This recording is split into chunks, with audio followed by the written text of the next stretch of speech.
Arthur Blake wasn't the kind of man you'd notice in a crowd. In his late 40s, with thinning hair and a slightly hunched posture, he seemed every bit the unassuming janitor. By day, he kept to himself in a small apartment on the south side of Chicago, a modest home lined with second-hand furniture and old books. By night, Arthur became part of the city's financial machinery, the silent custodian of one of Chicago's busiest banks. He cleaned the floors, emptied trash bins, and ensured everything was in perfect order for the suits who would take over in the morning. "He's reliable," the bank manager had once remarked. "Quiet, efficient, no complaints." Arthur had been working at the bank for almost 10 years, and in that time, he had earned everyone's trust. Nobody gave him a second thought as he pushed his cart down the dimly lit halls late at night, the smell of cleaning solutions wafting in his wake. But Arthur had secrets, and secrets, when nurtured in silence, have a way of festering. One late shift in the fall of 2006, Arthur's life took an unexpected turn. It was a quiet night, the kind he preferred. He was wiping down the bank's main lobby floor when he noticed the branch's assistant manager hurrying out the door.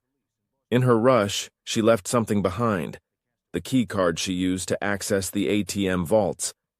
Arthur picked it up, intending to return it, but a strange thought crossed his mind. What if I kept it just for tonight? Arthur shook his head, trying to dismiss the idea, but curiosity is a powerful thing. After finishing his routine duties, he found himself standing in front of the ATM service room, the card clutched in his hand. For years, he had walked past those locked doors, wondering what was inside. Now, he had the means to find out. Sliding the card through the reader, Arthur felt a surge of adrenaline as the door clicked open. Inside, rows of machines loomed in the darkness, their screens glowing faintly. These weren't just cash dispensers. They were vaults in their own right, filled with thousands of dollars in neatly stacked bills. Arthur didn't take anything that night. He told himself he was just curious, that it was harmless. But the seed had been planted. Arthur's life wasn't what he had envisioned as a young man. Once he had dreams of becoming a teacher or a writer, but life, as it often does, got in the way. A series of bad decisions and unfortunate circumstances had left him trapped in a cycle of dead-end jobs. The janitor gig was steady, but it barely paid enough to cover his rent and the mounting medical bills for his ailing mother. His co-workers at the bank knew nothing of his struggles. To them, Arthur was just the janitor, a man who faded into the background. But Arthur had a sharp mind and a knack for observation. He had noticed things over the years, like how the ATM system worked, how the machines were loaded and serviced, and most importantly, the bank's lax oversight. "It's not stealing," he muttered to himself one night, pacing his apartment. "It's just borrowing." The decision wasn't made in a moment, but rather over weeks of sleepless nights. When Arthur finally acted, it was with the precision of a man who had spent years planning, even if he didn't realize it. It was a Tuesday night, just after midnight. The bank was silent, save for the hum of the air conditioning. Arthur unlocked the ATM vault using the card he had kept and opened one of the machines. His hands trembled as he pulled out a small stack of bills. $40, just enough to go unnoticed. Stuffing the money into his pocket, Arthur closed the machine and left the room. For the rest of the night, his heart raced, every sound making him jump. But when morning came and no alarms were raised, he felt a strange mix of relief and exhilaration. Arthur soon discovered that the bank's ATM logs weren't as meticulous as he had feared. As long as the discrepancies were minor, they went unnoticed during audits. This realization emboldened him. Each night, he took a little more, careful to vary the amounts and machines. "Don't get greedy," he whispered to himself like a mantra. He used the money to pay off overdue bills and buy his mother's medication. But he also indulged in small luxuries, a new jacket, better groceries, a trip to a second-run movie theater. For the first time in years, Arthur felt a sense of control over his life. What made Arthur's scheme so effective was its simplicity. He didn't tamper with the machines or hack the system. He relied on the trust the bank had placed in him and the institution's own inefficiencies. And because he was so unassuming, nobody suspected him. But Arthur couldn't shake the nagging fear that his luck would run out. He began noticing things he hadn't before. a security guard lingering too long near the ATM room, a manager double-checking the logs. Was it paranoia, or was someone onto him? One night, as he sat in his cramped apartment counting the money he had taken, Arthur thought about stopping. He had already stolen several $1,000s. Wasn't that enough? But the thought of returning to his old life, scraping by on his meager salary, was unbearable. Things took a turn when a new assistant manager, Rachel Carter, joined the bank. Rachel was sharp and detail-oriented, the kind of person who thrived on solving puzzles.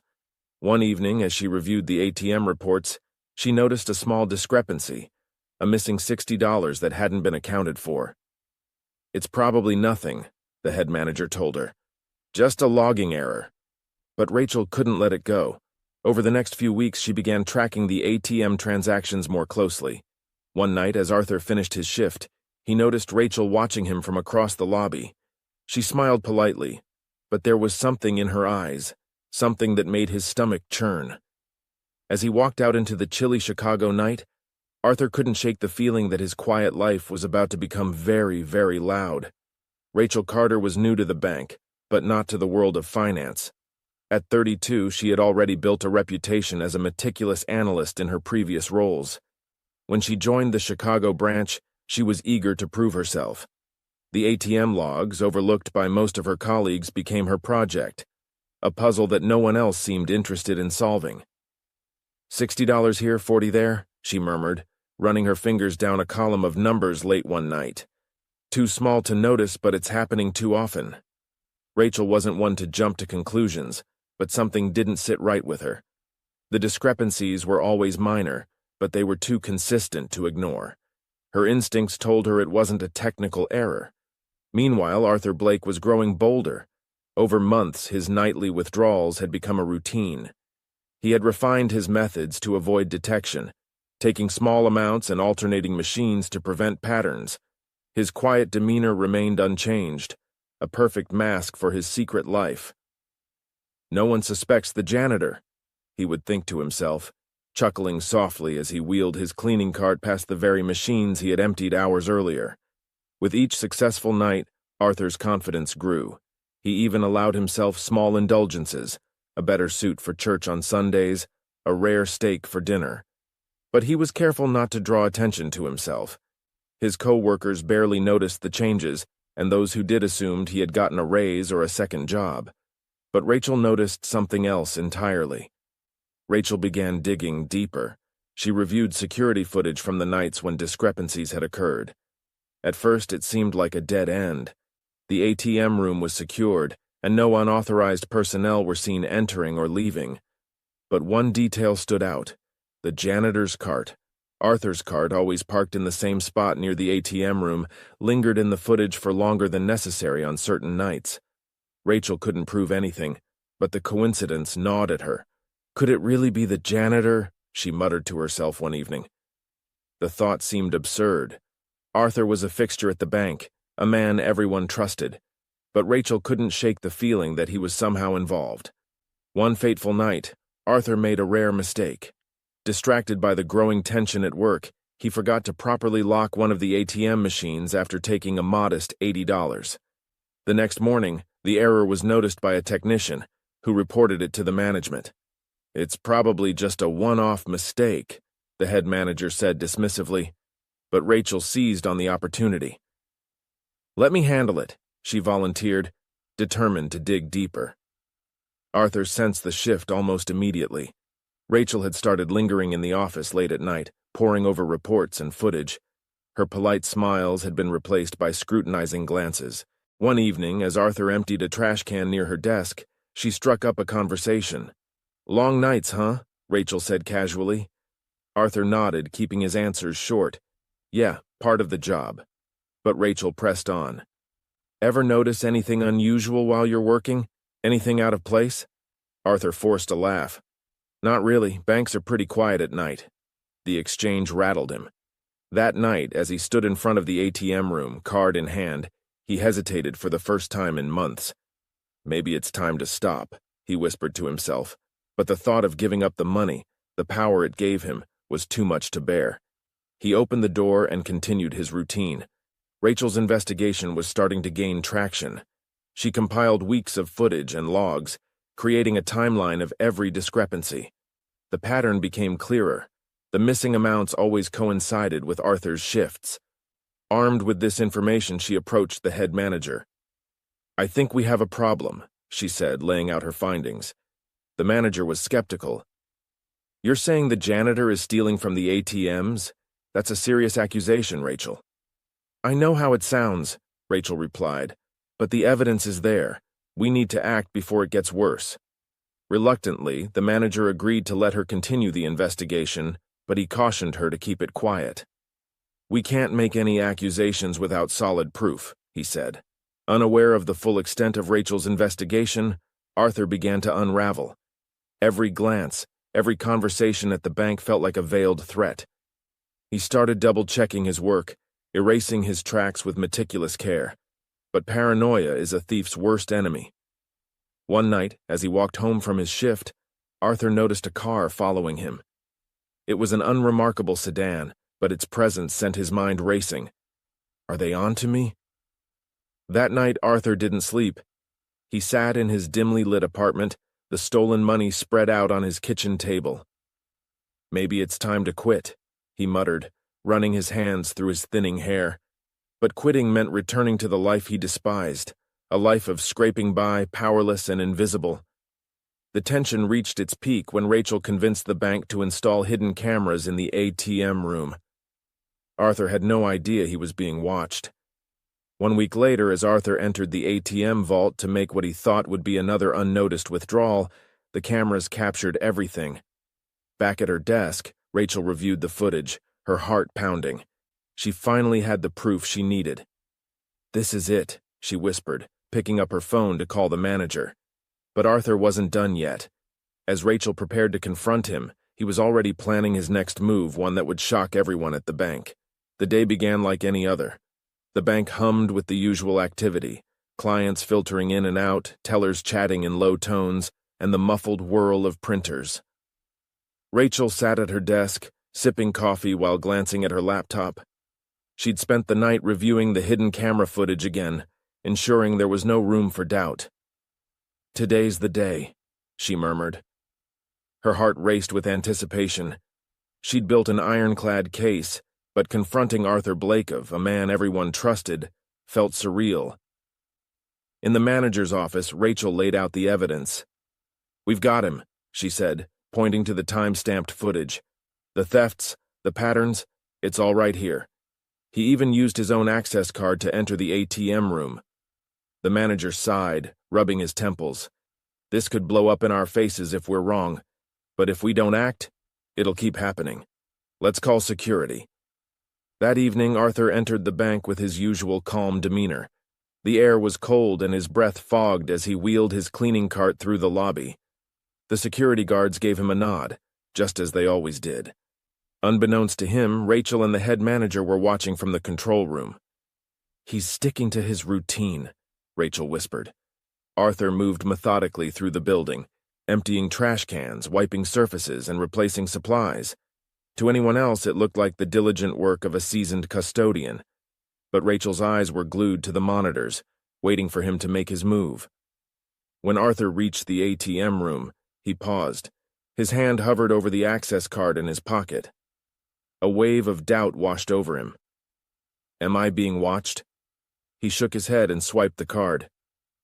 "Paranoia's getting to me," he muttered under his breath. Inside the ATM room, Arthur worked quickly. He retrieved the device he'd modified to bypass the machine's alarms and opened one of the units. His movements were swift but deliberate. He'd done this dozens of times before. In the control room, Rachel's pulse quickened. "He's doing it," she whispered. The footage showed Arthur removing cash in small, precise stacks, slipping them into his cleaning cart. The manager grabbed the phone. "Call the cops," he said. But Rachel stopped him. "Wait, let's see what he does next." Arthur finished his routine and left the ATM room, pushing his cart toward the exit. He felt lighter than usual, almost giddy. But as he approached the lobby, his instincts flared. 2 security guards stood near the door, their eyes locked on him. "Evening, Mr. Blake," one of them said, stepping forward. Arthur forced a smile. Evening. Mind if we take a look in your cart? The guard asked, his tone polite but firm. Arthur's stomach dropped. It's just cleaning supplies, he said, gripping the handle of the cart tightly. Still, we need to check, the guard insisted. In that moment, Arthur made a split-second decision. He shoved the cart into the guard and bolted toward the side exit. The quiet bank erupted into chaos.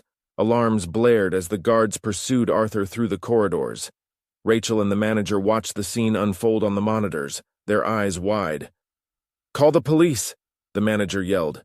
Arthur sprinted through the building, his mind racing. I can't get caught. Not like this. He knew the layout of the bank better than anyone, and he used it to his advantage, weaving through hallways and ducking into maintenance rooms. But the guards were relentless. They cornered him near a fire exit, blocking his path. "Arthur, it's over," one of them said. "Don't make this worse." Arthur's eyes darted around, searching for an escape. His breaths came in sharp, ragged gasps. "I didn't mean for it to go this far," he muttered, more to himself than anyone else. By the time the police arrived, Arthur was sitting on the ground, his back against the wall. The stolen cash was scattered around him, a silent testament to his guilt. Rachel stood in the lobby, watching as the officers handcuffed Arthur and led him away. His face was blank, devoid of the quiet confidence he'd always exuded. As they passed her, Arthur looked up. "It wasn't about the money," he said quietly. Rachel frowned. "Then what was it about?" Arthur's lips twitched into a sad smile. "You wouldn't understand." The night ended with Arthur in custody and the bank in turmoil. Rachel felt a mix of relief and unease. She'd solved the mystery, but Arthur's cryptic words lingered in her mind. Back at her desk, she stared at the footage one last time, replaying the moment Arthur walked into the ATM room. There was something in his expression, something she hadn't noticed before. "What were you really after, Arthur?" she whispered to herself. The story was far from over. Arthur's arrest was just the beginning. The police investigation would soon uncover secrets that no one at the bank had anticipated, secrets that would cast doubt on everything Rachel thought she knew. The day after Arthur Blake's arrest, the atmosphere at the bank was tense. Employees whispered in hushed tones, exchanging rumors about their once-trusted janitor. Rachel sat at her desk, reviewing her notes for the police. The events of the previous night played over in her mind. Arthur's cryptic words, "It wasn't about the money," kept gnawing at her. "Rachel, the police are here," the manager called from his office. She gathered her documents and joined Detective Marcus Hayes and his team in the conference room. Hayes, a sharp-eyed man in his early 40s, wasted no time. "You did good work catching him," he said, nodding at Rachel. "But this case just got a lot bigger." Rachel frowned. "Bigger? How?" Hayes leaned forward, spreading crime scene photos across the table. "Blake wasn't just stealing from your bank. We found connections to at least 4 other institutions in the area. Same pattern, small, calculated thefts over several years. But here's the kicker. Most of the money's unaccounted for."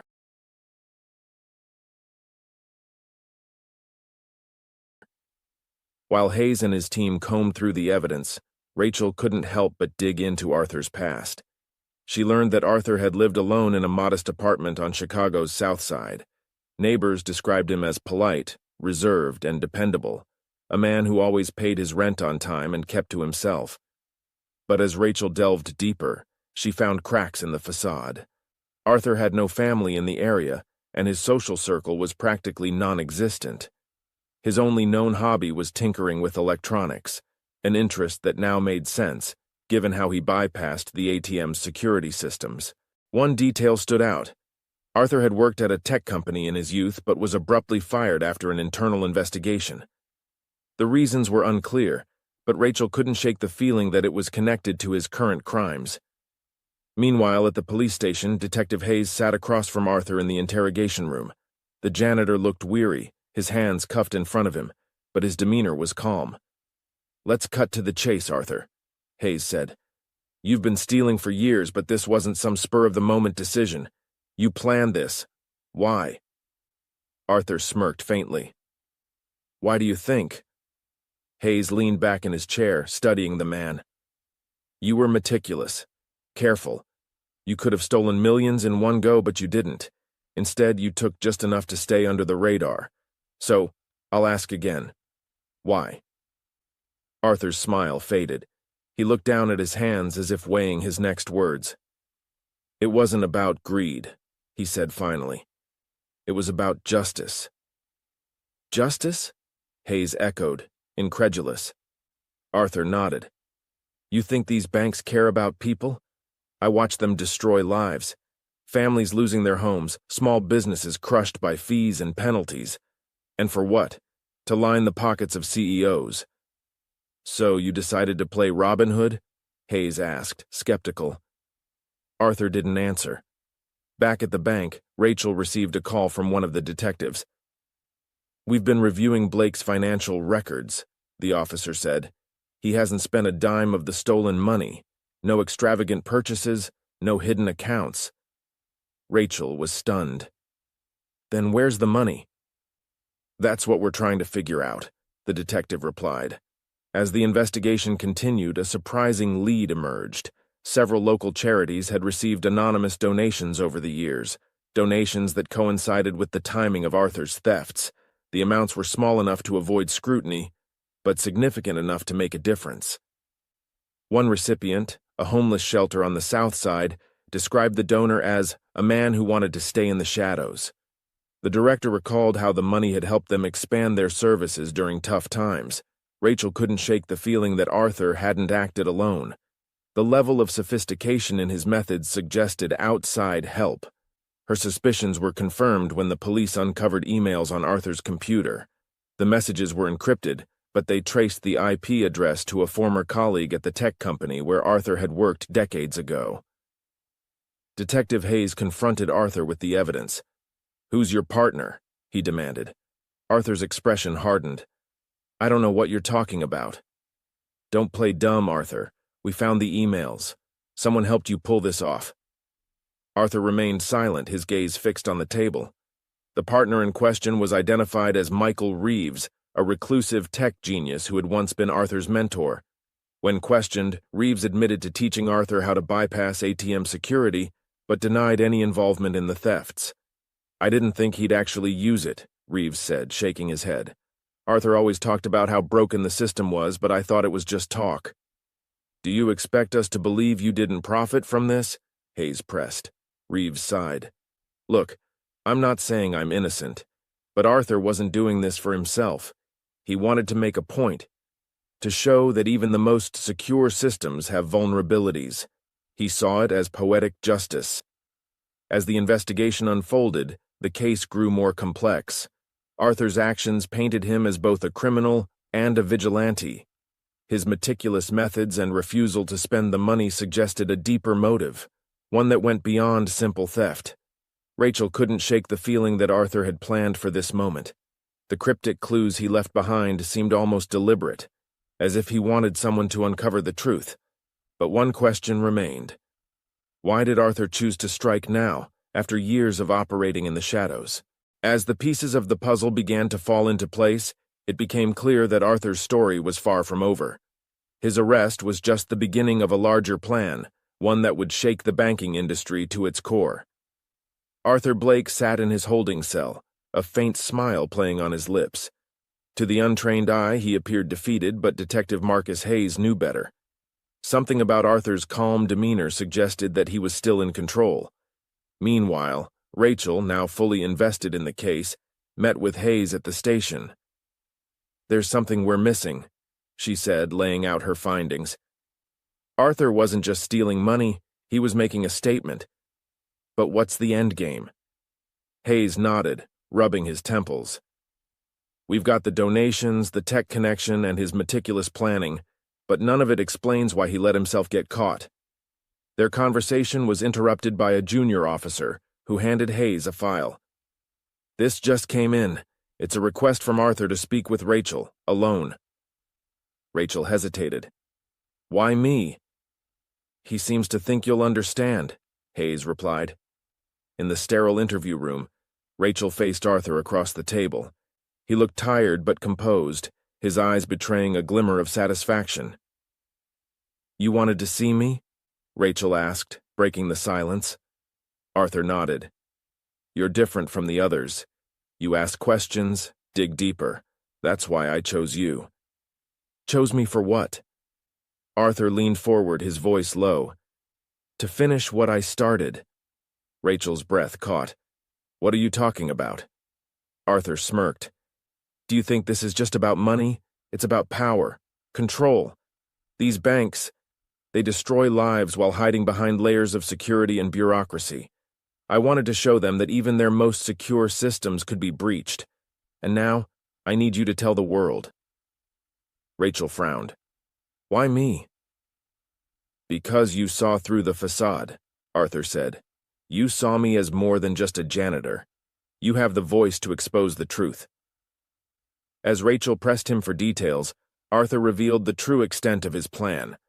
The thefts were only the beginning. Using the money he had stolen, he had quietly funded a network of activists, whistleblowers, and tech experts to expose corrupt practices within the banking industry. "I've been laying the groundwork for years," Arthur said. "Donations to charities, funding investigations, building connections. Every dollar I took was a step toward dismantling the system." Rachel's mind raced. "But why turn yourself in now?"